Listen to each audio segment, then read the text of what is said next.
Hi everyone, welcome back to DFTW, a channel to see the world from a different angle. Today, we discuss how Donald Trump's short-sighted policies are making China great again, not as he promised, making America great again.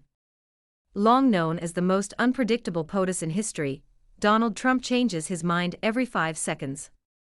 If his presidency has any consistent theme beyond self-promotion, crowd-sized debates, and an impressive tolerance for chaos, it's this: America first will make America great again. That's the slogan. The reality? A little more awkward. Because if Trump's policies have made any country look stronger on the global stage, it's not the United States. It's China. Yes. It's that communist China in Beijing which is challenging the US across the Taiwan Strait, vowing to reunite with that so-called democracy on the island. It isn't some abstract, ivory tower theory cooked up by academics who hate baseball caps. It's a pattern that shows up again and again in trade, technology, alliances, global opinion, and long-term influence. Trump didn't set out to make China great again.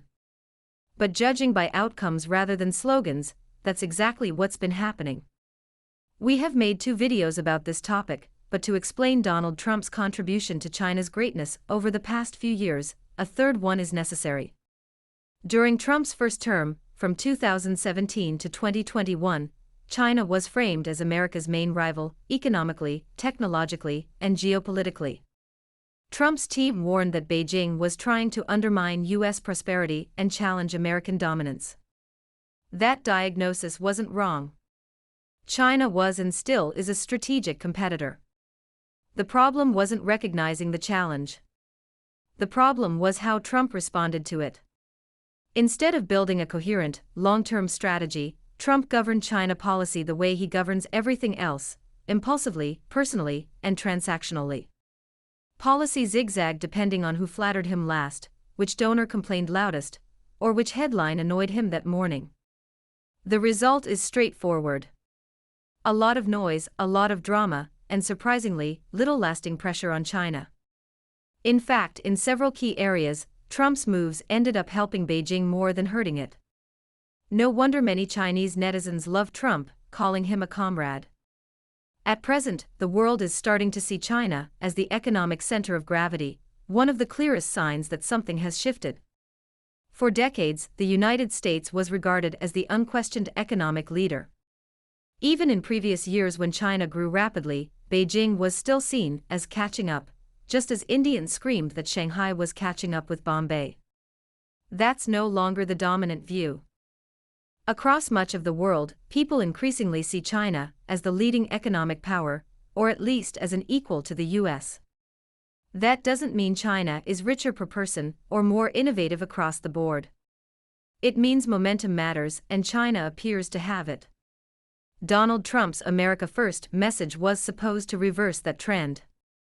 Instead, it coincided with trade wars that rattled global markets, the alienation of traditional US allies, a reputation for unpredictability, and a perception that the US is inward-looking and transactional. Meanwhile, China positioned itself as a patient, strategic, and stable partner. That contrast alone has created a difference between the 2 nations. First, the trade wars are loud, costly, and ultimately inconclusive. Donald Trump loves tariffs. They're simple, visible, and they sound tough. One word: brutal. The idea was straightforward: slap massive tariffs on Chinese goods, force Beijing to bend, and bring manufacturing back to the United States. What actually happened was messier. Tariffs raised costs for American consumers and businesses. Supply chains were disrupted. Farmers lost export markets. Manufacturers struggled with higher input prices. China didn't panic. It retaliated, selectively and strategically. Instead of matching tariffs dollar for dollar, Beijing restricted exports of critical materials that the US badly needs. These aren't luxury items. They're essential components for advanced manufacturing, clean energy, electronics, and defense technology. That leverage worked. American industries felt the pain quickly. Political pressure mounted. Trump quietly rolled back or softened some of the toughest measures. The message was clear to the rest of the world: China had stood its ground and won concessions. Even more awkward is that while trade between China and the US dipped, China's overall global trade surplus surged. Beijing diversified its markets. Washington, it mostly just shouted. So much for winning the trade war, a mission impossible for Trump and his followers. If there's one area where the US has a genuine edge over China, it's advanced technology, especially artificial intelligence and high-performance computing. Previous administrations treated that edge like gold. Export controls were strict. The logic was simple: don't sell your most powerful tools to your biggest competitor. Trump reversed course. Under pressure from Silicon Valley and wealthy donors, his administration loosened restrictions on the sale of advanced AI chips to China. The justification was that American companies should be allowed to compete globally. But critics pointed out the obvious problem: those chips don't care who uses them.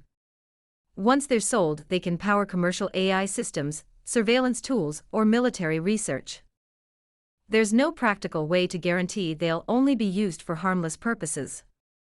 In other words, Trump didn't just open the door, he held it open and waved China through. It's hard to claim you're serious about competition when you're actively supplying your rival with the tools to catch up faster. More sarcastically, China does not want to take advantage of the US government's concession, as it unofficially blocked the import of the H200 AI chips unless certain Chinese companies desperately need them. America's greatest strength has never been its technology, economy, or military alone. It's been alliances.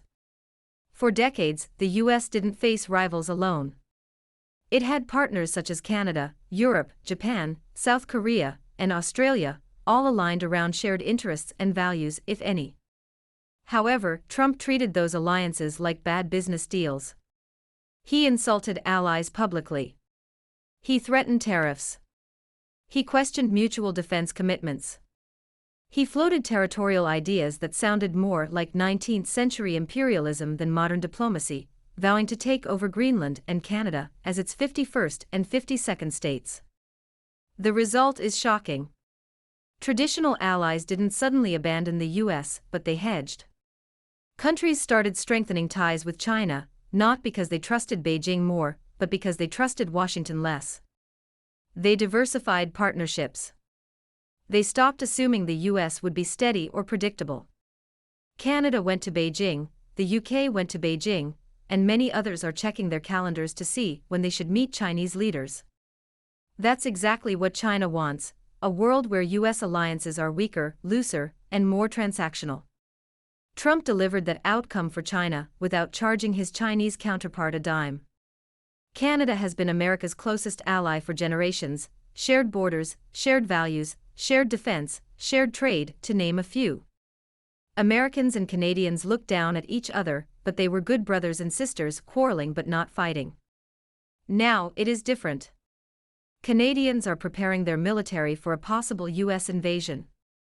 Why?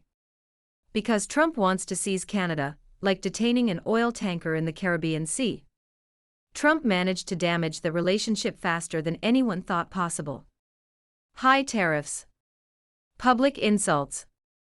Casual remarks about absorbing Canada into the US as the 51st state. Canadians didn't laugh. They recalculated.